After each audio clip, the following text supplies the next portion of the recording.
You know that feeling when you're around someone you really like, and suddenly you're hyper-aware of every little thing you do? That's me today. I've decided to challenge myself, to stop trying to impress her, and just be myself. Sounds simple, right? But trust me, it's a lot harder than it looks.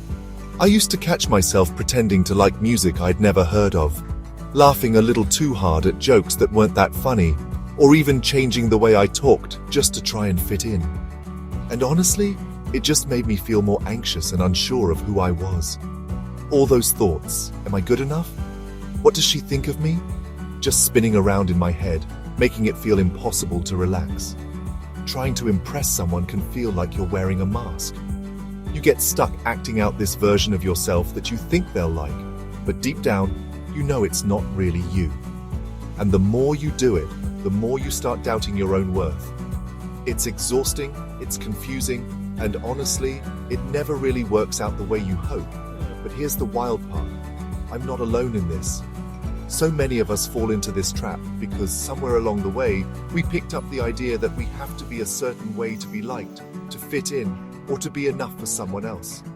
Maybe it's from movies, social media, or just wanting to be accepted. But I started asking myself, what about what I want? What about being true to myself? So today I'm saying, enough. No more fake interests, no more pretending.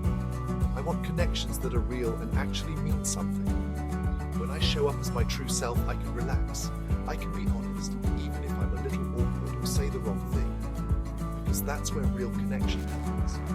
That's when you find people who like you, not just for the version of yourself you think they want. Being authentic isn't easy. It takes guts. But it's the only way to build relationships that actually matter. Relationships where you don't have to second guess yourself all the time. And honestly, that kind of feeling feels good. So if you've ever caught yourself trying a little too hard to impress someone, drop your story in the comments. And if you're ready to learn more about building real confidence in relationships, check out my next video on genuine connection. Remember, the best thing you can be is yourself.